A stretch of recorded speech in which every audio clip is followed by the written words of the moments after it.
Good morning, everyone, and thank you for joining us today. My name is Camilo Gonzalez Velasquez, and I'll be moderating today's TIRO by MD session. I hope you had a wonderful holiday season and that your is off to an excellent start.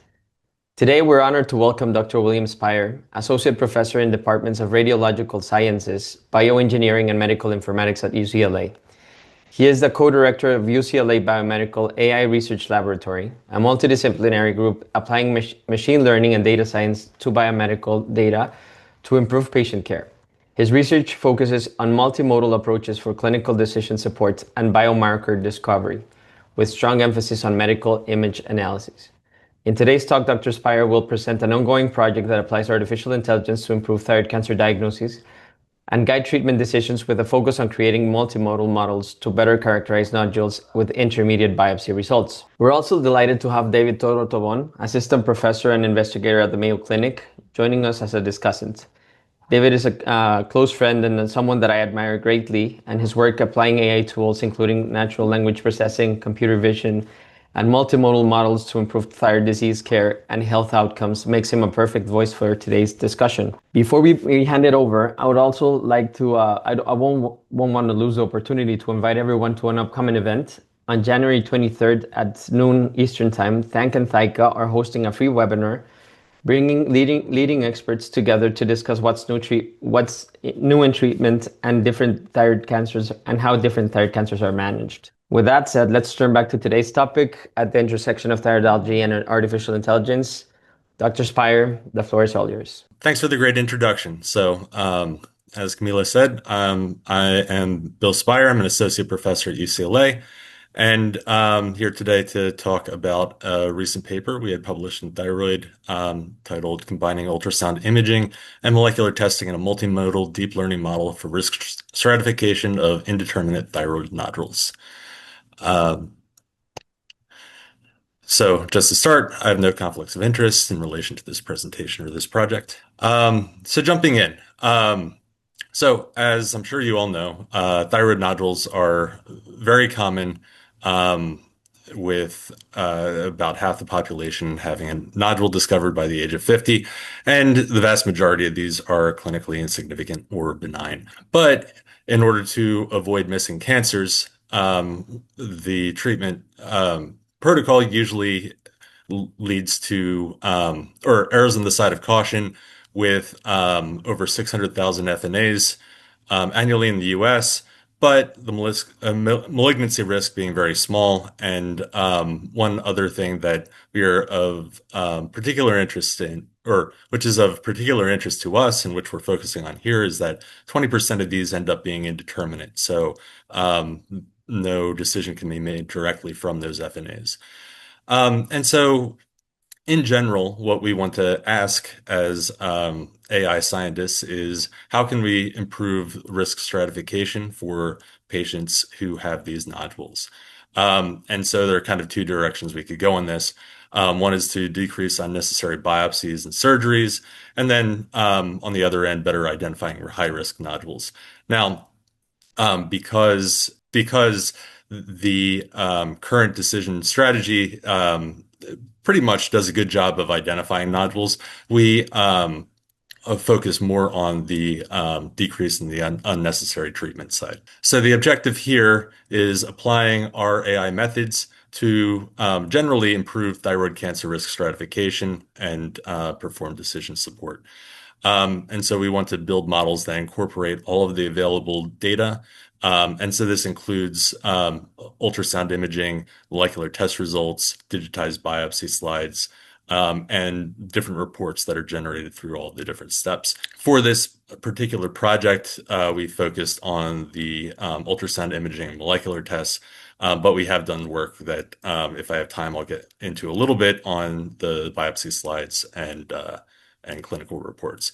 And the goal here, again, is to reduce the false positives without sacrificing sensitivity. So we don't want to miss any additional cancers, but we want to reduce the amount of biopsies and surgeries that end up being benign. And again, this current project has a particular focus on those indeterminate biopsy nodules. So Here's the general clinical pipeline. I'm sure I don't need to go into too much detail with this audience, but I will step through it a little bit just to kind of characterize and contextualize the different steps that where we think that AI could potentially um, be added to the pipeline in order to improve patient care. So. To start off, patients who present with a nodule, either because they are symptomatic, a lump was felt, or they had some indeterminate, or they had secondary findings on maybe a chest X-ray or CT. So this goes to ultrasound. Ultrasound is great because it is cheap, it is fast, it's easy to do, and it's non-invasive. But the downside of it is that it's limited. It has relatively poor contrast, and so it can be a challenge to characterize the nodules as they appear in ultrasound. Um, and then, as you all know, TIRADS is the system that is used for standardizing the reporting, and that kind of reduces an entire imaging study to a single number. And that can be very helpful for reporting and for making decisions. But from an engineering side, we see that, and we see that that's reducing, or there's a lot of information loss. There could potentially be a lot of features of an image that aren't completely characterized by that TIRAD score, and so we hypothesize that we might be able to build a model that integrates things and looks directly at those images and maybe pulls out novel features that could be used for better risk stratification. If there is a suspicious ultrasound, then patients move on to a fine needle aspiration biopsy. These are minimally invasive, but they still involve discomfort. They can get infected. There's just time and cost associated with any additional procedure. So if we can avoid some of these, because again, most of these end up being benign, then that is one potential benefit that we could add using our methods. The second issue with these is that about 20% of them end up being cytologically indeterminate. And so in that case, a physician has to make a decision about what to do. So they can go ahead and resect it just to be on the safe side, because a good number of these do end up being malignant. But of course, surgery comes with additional costs. So there are surgical complications, potentially hypothyroidism. So patients have to go on hormone replacement. And there's a high benign rate here because of the indeterminate nodules. Usually less than a third end up being actually malignant. And then the other, or a newer option that has come out in the past decade or so is molecular testing. So a piece of that biopsy gets sent to a company. That company then analyzes it and gives additional information based on, again, the molecular testing. And there are a couple of different companies that do this. We focus at UCLA primarily on ThyroSeq and Afirma. I think there are a couple more, but our data set is comprised primarily of those two. And then these apply next generation sequencing to the samples to do additional malignancy risk stratification, and they're designed to maximize sensitivity. So if they say benign, then it's almost definitely benign. If they say suspicious, it's still kind of a 50-50 shot of whether it's actually benign or malignant. So there's a high frequency of false positives. So the positive predictive value is only around 50 to 60%. And as a result, many benign nodules still undergo surgery. So what we hope we can do is add to this where we improve the specificity without losing sensitivity. So we don't miss any additional cancers, but we don't do as many of these, or we don't recommend as many of these surgeries for patients who actually do not have malignancy. So we've done several studies that kind of led up to this. And the idea here is, or the underlying theme is that we are bringing in different sources of information into multimodal models in order to improve performance for these different tasks. And so the first pass that we did was looking specifically at ultrasound images. And we looked at the literature for AI models that did segmentation of nodules. And we found that what across the board these models did is they only looked at images that had nodules in them. And so when we applied these methods to our images, they would find a nodule in every image. It didn't matter whether there was actually a nodule there or not. And so the top row of this figure is kind of an example of that, where each of these models found something there, even though there wasn't there, just because they're trained to believe that there always should be something there. Because ultimately, these AI or machine learning models, they're just looking for patterns that they learn from a corpus of training data. They don't actually have any intelligence or reasoning, even though the name might imply that they do. Obviously, this ends up with a whole lot of false positives because, again, every image would then have a finding. So what we wanted to do is do a better job here of the detection side, so that we can simultaneously determine whether there's a nodule there and then where in the image that nodule is. And this can be used for feature extraction of kind of downstream models. That's, as engineers, what we think about, but it could also be used for selecting the important images or regions of images for a physician that might speed up the process. And it could be for visualization and explainability of these other types of methods. And what we found was that when we did this, we had we did a whole lot better of identifying the target images. So these models will no longer just say there's a nodule no matter what.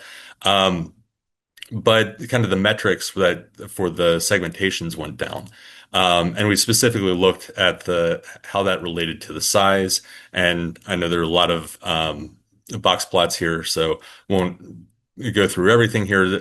The general trend, though, is that in this fourth quartile, so the largest nodules, it does a very good job still, and there's no significant difference when including this secondary step of this detection step.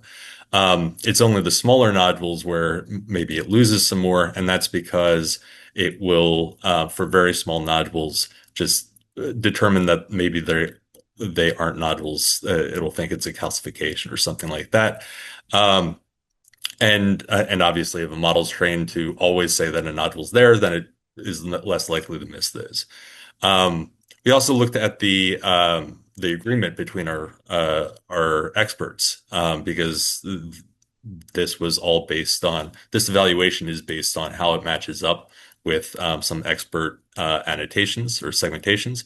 And we found that there's actually a big drop off between when they agree, going from the large nodules to the small ones. And when we get to the small ones, actually they disagree almost half the time. So it might also just be a labeling issue and not actually a deficiency in the model.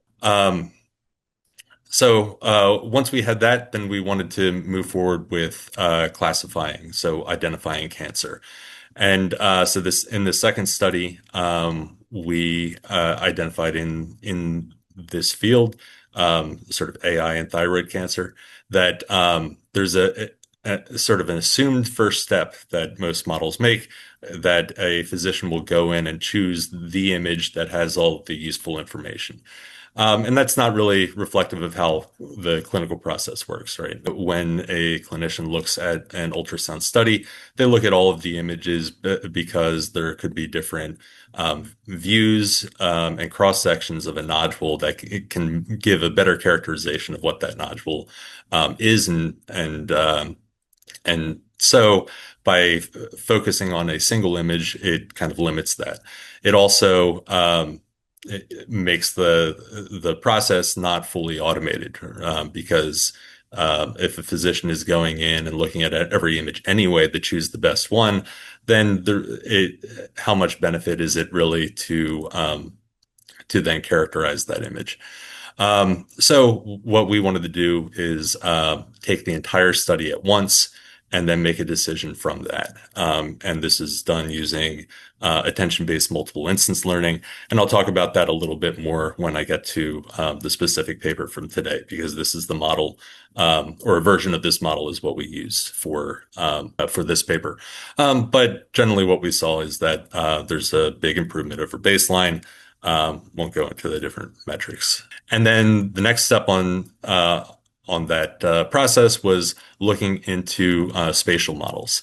So that previous work, while it does use every image within a study, it disregards the inter-image relationships, or the actual like view of the thyroid that each of those images is capturing. So it's a little limited, right? It could have one image from the left side, one from the right side, and it treats those as if they were just as they had the same relationship between them as two views of the same nodule on the same side. So we wanted to build in some of that known context. The challenge here is that these images are not uniform. It's not something like an MRI where you can stack the slices and create a 3D volume. So instead, we had to build out a spatial representational model, and for this, we treated it as a graph. Won't go into too many of the specifics other than saying we kind of have this atlas. We orient each of the images based on the metadata. And then from that, we choose sections of the images or patches, and we kind of place them spatially within that atlas of the thyroid, and then create a graph from that based on the Euclidean distance. And so ultimately, we see that this has a significant increase over the last model, and it also allows us to create these visualizations that kind of show where the model is looking when it's making a decision. Um, and yeah, so that is kind of the previous work that led up to the current paper. Here we wanted to target the indeterminate. So I guess one thing to note on those, if you were looking at the metrics, is that they are optimized based on kind of the machine learning parameters or sorry, from like a machine learning context. So it's not really looking at clinical context where missed cancers are potentially more dangerous than false positive results. And so what you would have seen, what you can see from those charts that I showed is that they kind of have lower sensitivity than what would be acceptable for a real clinical system. So what we want to do here is make something that's more clinically oriented rather than just a sort of a machine learning exercise.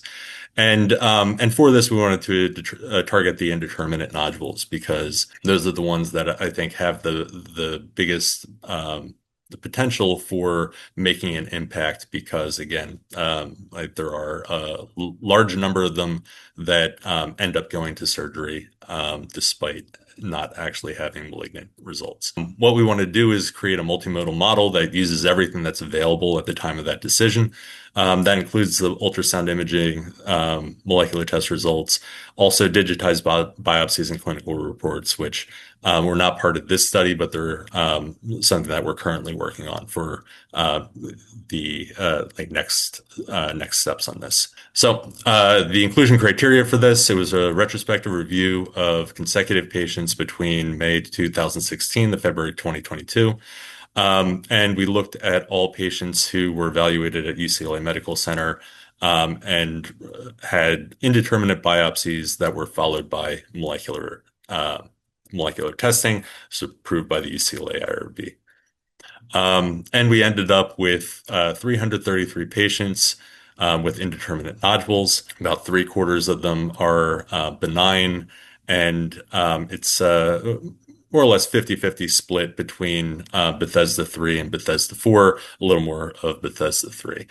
And most common malignancy is papillary thyroid carcinoma. There's also a decent amount of NIFTP and follicular carcinoma.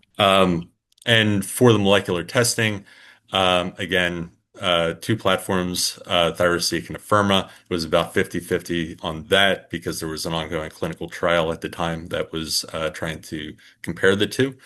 And we use binary labels. So we just classified things as benign or malignant. We use surgical pathology when available.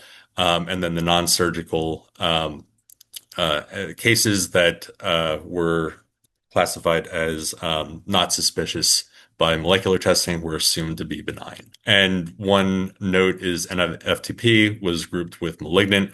This is potentially controversial. We talked with the clinical experts, and they said that it was considered pre-malignant, surgically managed, and consistent with clinical guidelines and prior literature to treat them that way. However, I'm not a clinician, so I kind of defer to you guys on that. We did do a specific analysis that looked at those versus the other cancer patients, and the results held up. So there wasn't a big difference between those. Here's the framework or a flowchart of the framework. I'll go through the individual steps, but in general, the ultrasound images go through a deep learning model to pull out features. Multiple instance learning is used to aggregate them. And again, I'll talk about that in a second. They're appended to the features from molecular testing and then classified based on to try and predict the malignancy, again, usually from surgical outcome. So for the ultrasound image analysis, we use both full images and patches. So these patches are sub-images of different sizes. So an image would be broken into kind of a grid of these smaller images. And then those would all be fed through a pre-trained ResNet 101, just a basic feature extractor, deep learning feature extractor. And then these are aggregated using attention-based multiple instance learning. So the idea here is that we have a patient-level label that we're trying to determine, and we have a lot of samples, which are the individual images. And some of those will contain the nodule of interest, and some of those won't.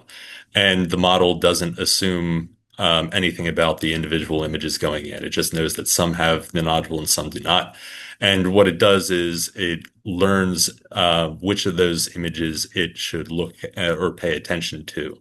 And then it more or less does a weighted sum of the feature vectors from those images. So it simultaneously determines which of those which of those images are important, and whether those important images are saying malignant or benign. And then it gets combined with the molecular test results.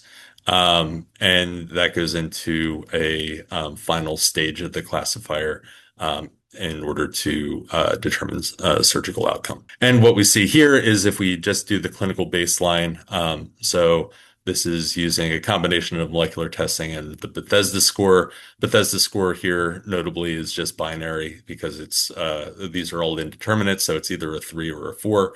And it doesn't really add all that much to the molecular test on its own.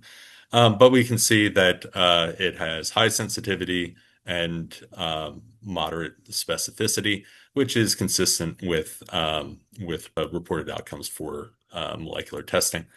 And then when we add our model into this, it had a significant improvement. Statistically significant, where it matched the sensitivity, and then the specificity went up again significantly. And so this is where we considered our model a success. Although notably, the specificity is relatively, or the improvement in specificity is relatively modest. So I think there's still a good bit of work left to do here. One other note on this is that we can then use those attention scores to figure out which of the patches of the image were deemed as important. And then we sent these back to our clinical collaborators, and then they qualitatively assess them. I think there can be something more quantitative and systematic here um, to determine like how how useful this is. But at least this gives some measure of explainability for our model. So key contributions here. Multimodal model that combines ultrasound and molecular testing that preserves the high sensitivity and reduces false positives, which again aims to limit potentially unnecessary diagnostics or surgery. And here it's designed to augment and not replace molecular testing. So this is something that sort of builds on top of that to identify some patients that molecular testing is saying are suspicious, but do not end up being malignant. We are also looking into taking molecular testing out of this because it's not always available due to its high cost. So being able to say for those patients with indeterminate biopsies, whether or not they are or whether or not they should be surgical candidates, independent of molecular testing. And so even though I noted that the positive predictive value or sensitivity specificity gains were modest. Because there are so many indeterminate nodules annually in the US, that modest gain can still be a meaningful reduction in those benign surgeries. So this could still be, as it stands, a significant improvement for some patients. But again, I think we have significant work left to do, and that's why this is ongoing work. So here are some of the limitations. It's single center. We haven't done external validation. We also made an assumption that the non-surgical cases were benign, and that isn't necessarily the case. We had a high proportion of NIFT nodules, and we didn't account for multiple nodules. So our model, again, aggregates over an entire imaging study. It doesn't specify if there are multiple nodules, which ones are potentially malignant. So a lot of future work here. We want to create a larger data set. We're actually in the process of doing that. Both within UCLA and also with our external collaborators at Mount Sinai and UT Southwestern. And then we also want to integrate information from cytology and reports. And I know I'm about out of time, so I'm just going to say very quickly, we have a couple of papers recently on this. We created a foundation model for cytology that is across multiple biological domains, so not just thyroid, but also breast, cervical, a couple of others. This looks like a promising feature extractor for cytology, digitized cytology slides, which we then could add into our multimodal model. Also, we have been applying large language models to reports to pull out more information about the patient. And so this can be used both for labeling, so getting more specific labels, not just doing something like TIRADS or Bethesda. It can also help us to specify information about specific nodules rather than a patient level label. So this was recently presented at American Medical Informatics Association conference. Yeah. So I think I am out of time. So I just want to acknowledge our collaborators and team members. It is a large team working on this because it's an interdisciplinary project. I specifically want to mention Sriram Mathraya, because he is the primary author of the paper that I'm presenting today. But lots of other people are working on this project as well, including Vivek and Denise at our external collaborators. And with that, I think I will pass it off. Thanks a lot. Dr. Speier, I want to congratulate you and thank you for this presentation. It does, when we look at it and read it, it sounds like a plug and chug kind of analyses, but it takes years for this to happen.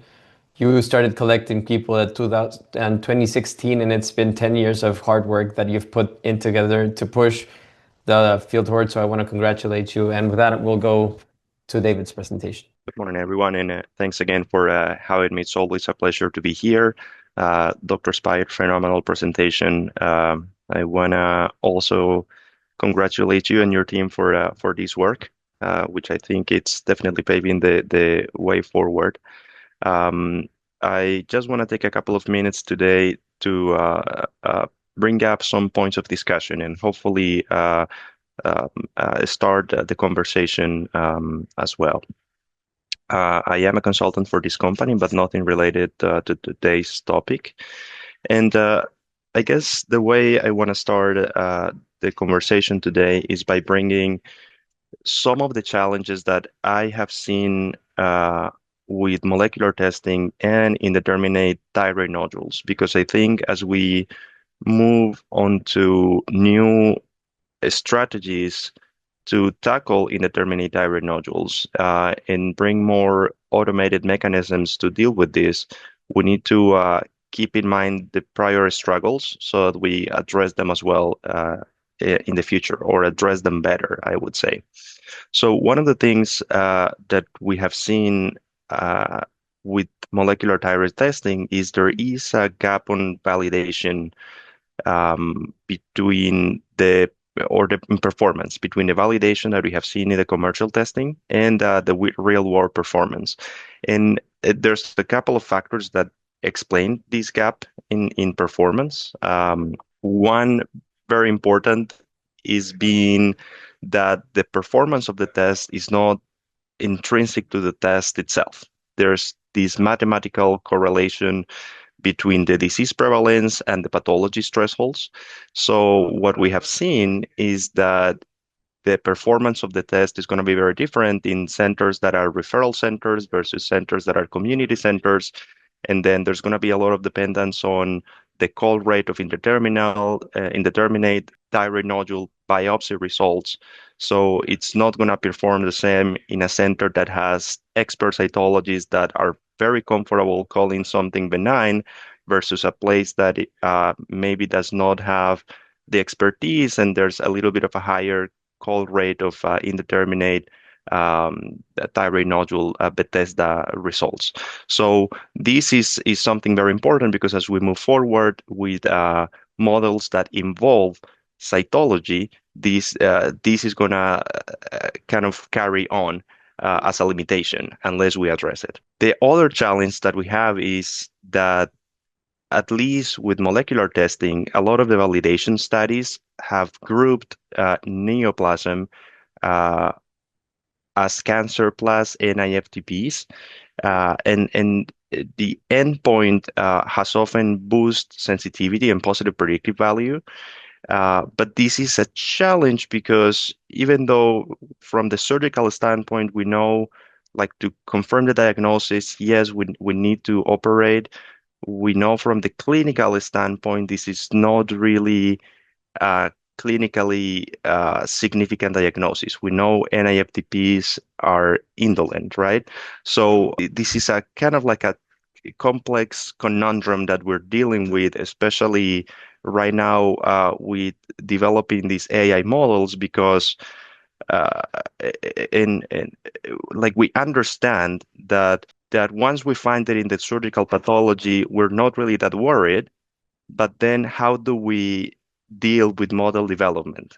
Do we group them in the malignant? Do we group them in the benign? How do we tackle this? And I think, this is not just a challenge that the group here face. It's a challenge that all groups that are addressing this issue are facing.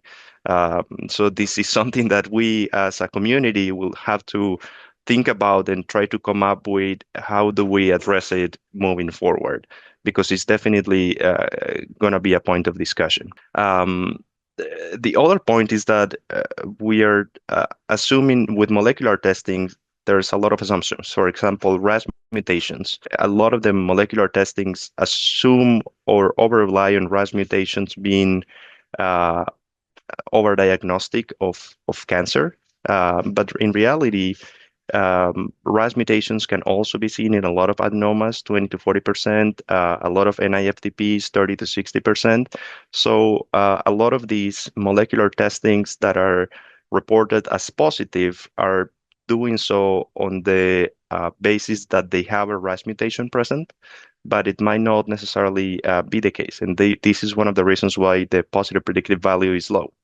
So this is a challenge, and I'll explain why this could have been one of the reasons why the positive predictive value came a little bit down in the current model that we're seeing here. The other challenge with molecular testing is automation without deliberation. So what we're seeing is that molecular testing has become reflexive. We have assumed that molecular testing is pretty much indicated for every patient with an indeterminate thyroid nodule. And not only that, but the results from the indeterminate from the molecular testing are absolute. And this is far from true. Um, we have oversimplified a test that is actually very complex. And just to give you an example of why this is not true, there's many reasons why this is not true, but this is just an example. So what you're looking at the screen, it's a representation of two patients. On the top, it's a patient that had diagnosis. Both patients have indeterminate thyroid nodules. On the top, the patient had a pretest probability of high risk. It was a high suspicion nodule on the ultrasound. The one on the bottom was a low suspicion thyroid nodule. Both were indeterminate, Bethesda cytologies. And what you're seeing in the middle is the likelihood ratio that was given by the indeterminate result. So when you take a look at this, the high suspicion nodule, after having a negative result, for example, the risk of it being a cancer was still around 10%. So it's still pretty high. You might not be comfortable just sitting on it because the risk is quite high, versus the benign, that the risk came down to like 0.51%. It's not the same scenario. Patients are different. The interpretation of these results is not the same for absolutely every patient. So this is not something that should be reflective. This is not something that should be interpreted as an absolute. It's not the same when we're dealing with a 1 centimeter nodule versus a 5 centimeter nodule. So this should not be automated. And the same is going to happen for multimodal systems that are going to hopefully become part of our tools. There's also a risk of descaling or relegating decision making. And we've seen this with a lot of centers that have reported an increase in the call rate of indeterminate thyroid nodules, especially after the implementation of molecular testing, because if there is something that can make the decision for me, I'm going to feel more comfortable leaving that decision for some moment down the road. And this is a problem because we should not be delegating this a step down the road. This also risks kind of bias in the performance of our tests because it increases or kind of imbalances the proportion of nodules that are not truly indeterminate in our populations, right? We're going to have a lot of nodules that are actually benign that are now deemed to be indeterminate, and this is going to affect the performance of our tests. And finally, the cognitive burden of AI and probabilistic medicine. When we're talking about molecular testing and now multimodal systems, clinicians have to reconcile a lot of data points. We have to think about patient factors, ultrasound, cytology, molecular testing. And a lot of the times, these data points are discordant. We have conflicting data. Sometimes all of these things don't really align, don't go in the same direction.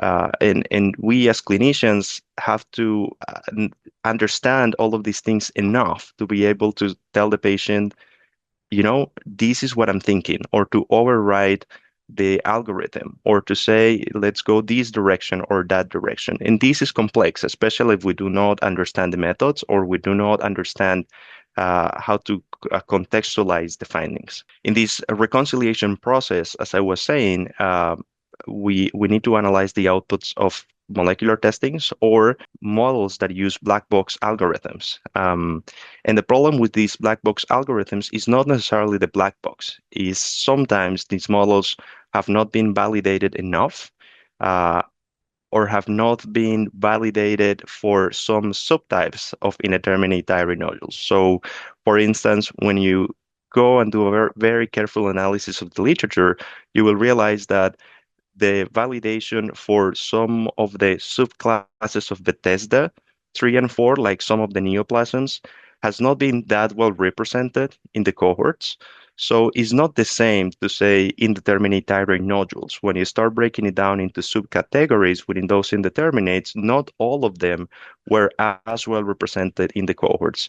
So it might not be that the results of the performance are as well represented. And then again, clinicians might not really be that versed in the performance of molecular testing and how they apply in terms of the local environment, the prevalence of their disease in their clinic, the complexities of using those tools, not to replace decision making, but to facilitate decision making. So this is all that comes to my mind when I deal with tools to facilitate decision making in molecular testing. That's why I was very excited to read about this study, and it actually made me even more excited to hear about everything that has come before and what's coming further, because I think it's a step in the right direction.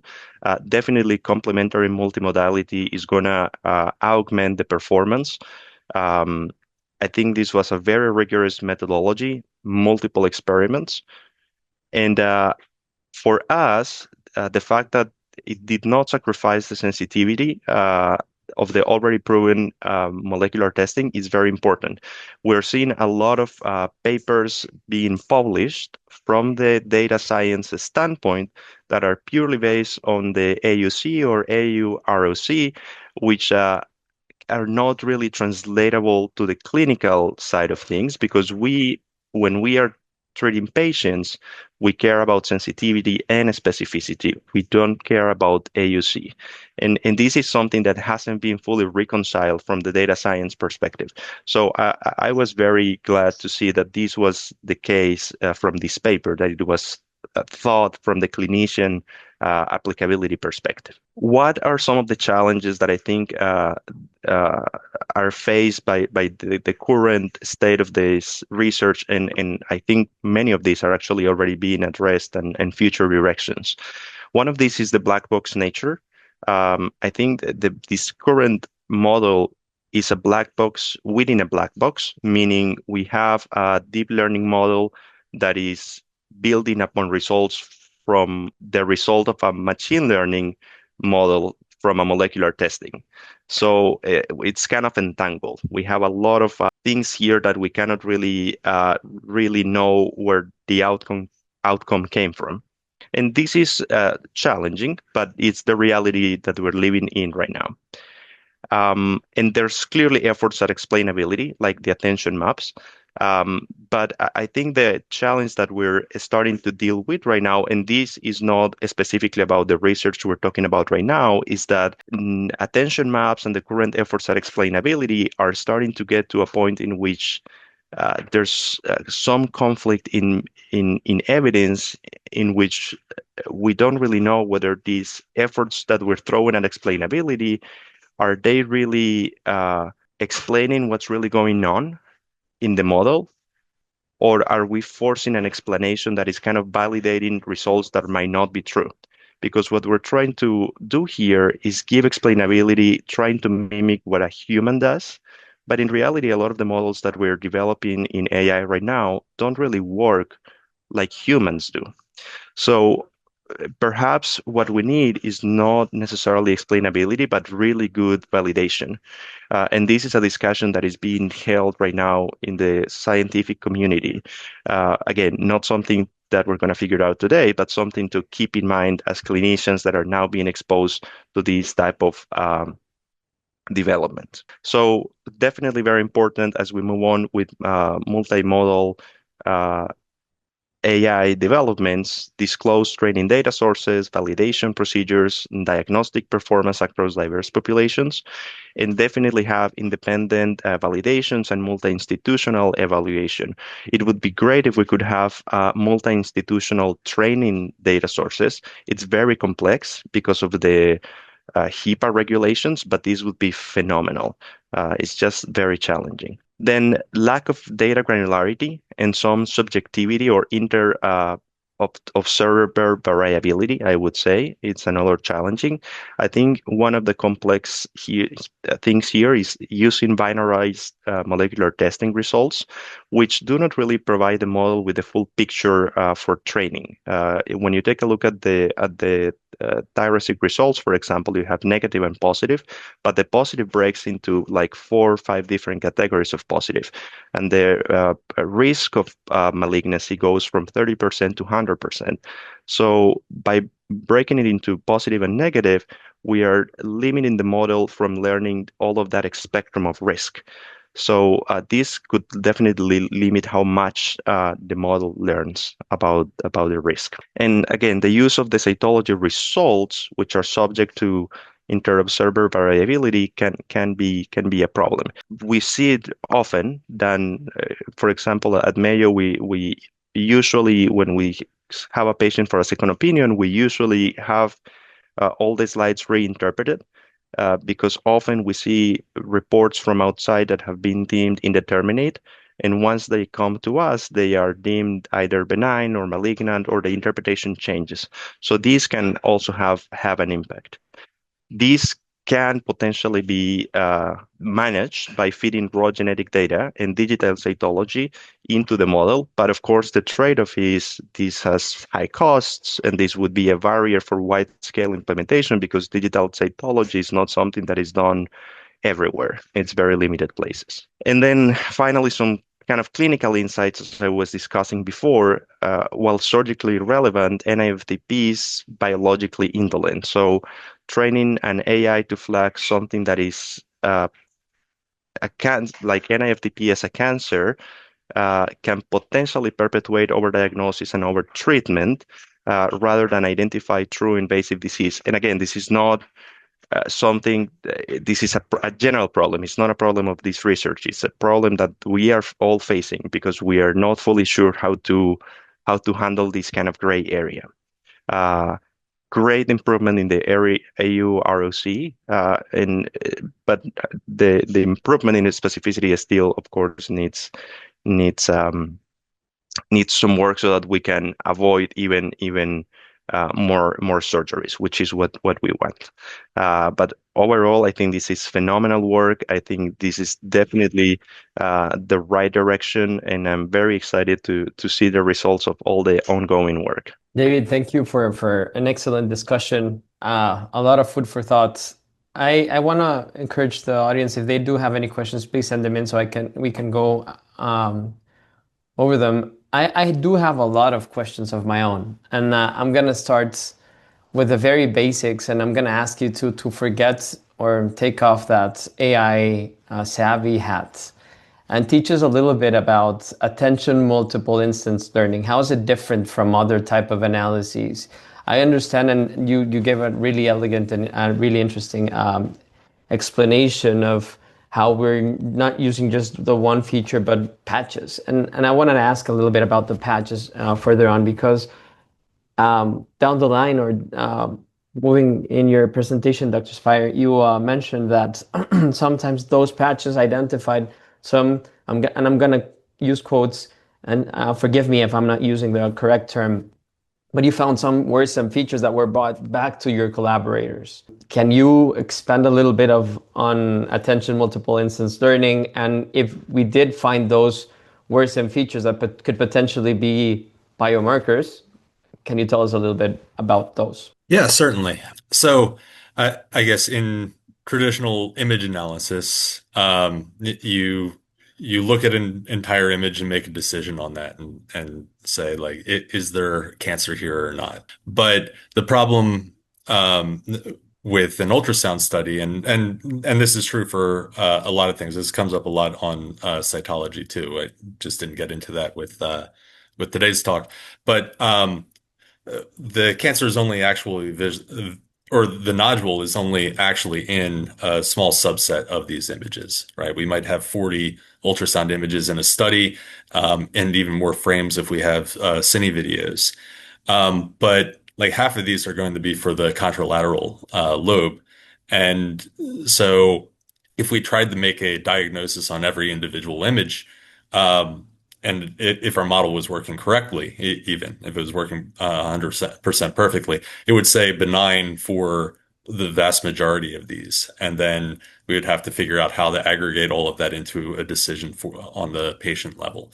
And so the way that multiple instance learning works is that we assume we have kind of this patient level label where the patient either has cancer or not. And then each of the images in this study is a sample. And that sample may be of the cancer, it might not be of the cancer. And so the model then simultaneously learns which of those have the nodule of interest, um, and and then assigns weights to the decisions for each of those. And then when it does the aggregation, it will focus in on those images, or those parts of images that have the nodule of interest. Is that helpful? And it is very helpful. Did Okay. you find anything in particular that you could share back with the audience? This is what pushed the needle forward towards a higher risk of malignancy or such. So that one's a little tougher because this is where in order to evaluate, you kind of have to have the labels, right? Mm, So we get back those attention scores that say like this is an important image or this is an important part of an image because as you mentioned, we did both full images and then we did patches. We just did small boxes within the images. And so when we came back and the model said these are the important ones, um, we have no systematic way of saying, okay, well, this is like we can say like what features, like statistical features, the model is pulling from those, but relating those to actual biology and pathology, it's non-trivial, and that's where we have this kind of qualitative um, analysis for the paper where we would just take them to the physicians and say, can you characterize what's going on in these?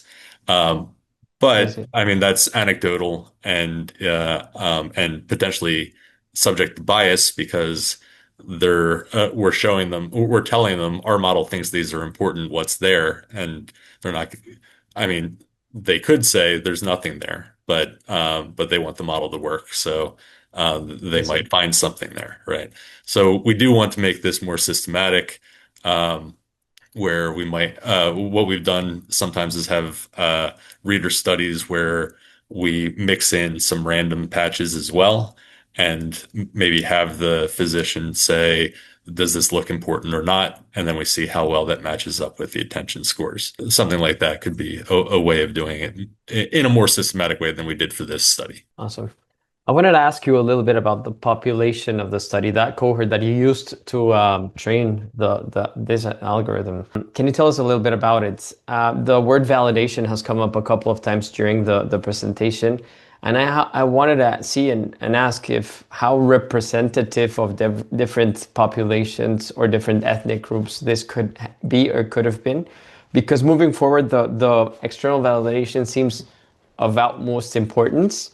And I do understand UCLA, Mount Sinai, those centers are in sanctuary cities where we have diverse populations, but does it really represent Mexico, Colombia, South Africa? And I'm just asking because every time we read about a new model to predict malignancy or any behavior of a tumor, it seems like it is the model that is going to solve the problem. But what if we trained or we tested this algorithm with an ultrasound that didn't have the quality of an ivory tower medical center?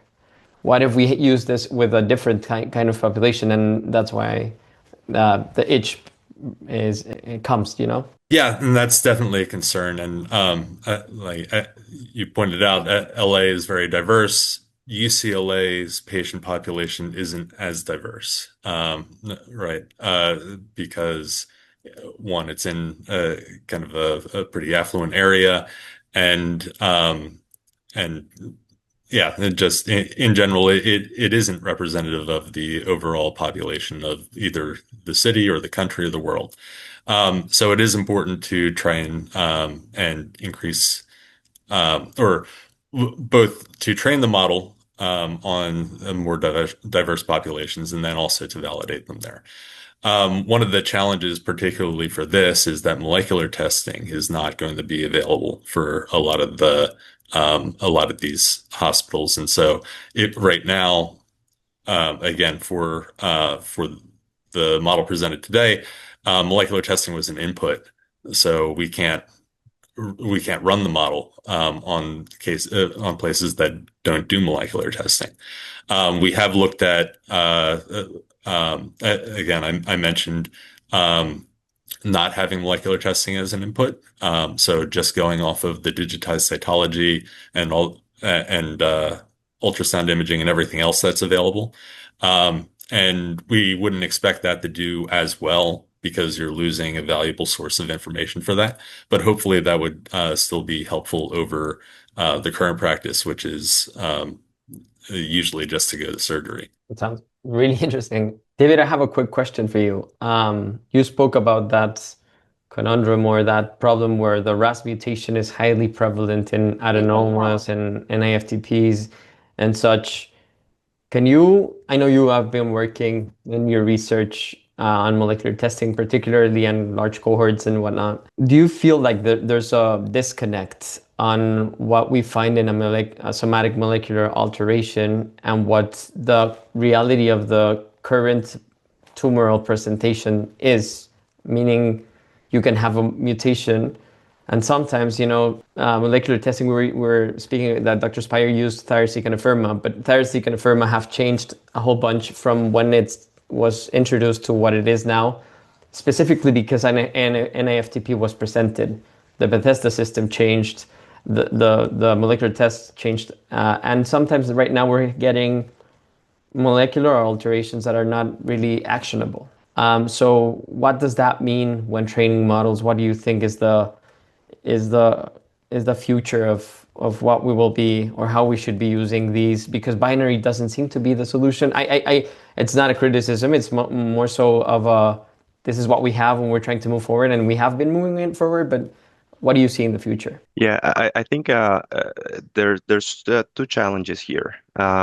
When we're playing a little bit of catch up, there's still a lot of the characterization of the disease that we are a little bit behind, and in the sense, in our workforce is still kind of thinks of some of these mutations as kind of isolated findings. Molecular testing used to be more limited, so the people that used to get it were the ones that had the more severe disease. So of course it was much more prevalent in those patients that had more like severe cancers, for example. But now that molecular testing is being done more permissive in patients that have more indolent disease, we know that a lot of these mutations are actually more prevalent than we thought, and perhaps are present in more patients that have more indolent disease, less clinically significant.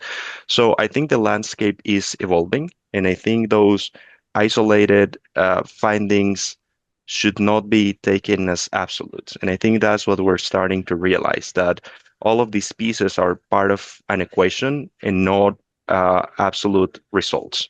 And that's how they should be taken. And that's how they should be incorporated into these models as well.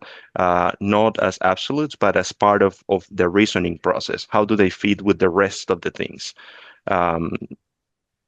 That's my interpretation of it. Thank you. It's really interesting. We will definitely be looking forward for the work that both of you are doing and the publications that you will be giving us in the next few years. I want to thank you both for spending this hour with us and a little bit more than an hour. Thank you for your presentations. Thank you for moving the field forward. I want to hope everybody has an excellent weekend. I want to invite you all to don't miss the webinar coming up, co-hosted by the THANC Foundation and THICA. And next week, we'll have a tumor board moderated by Dr. Mike Tuttle, and it will definitely be a lot of fun. Hope to see you all there. Have a great weekend.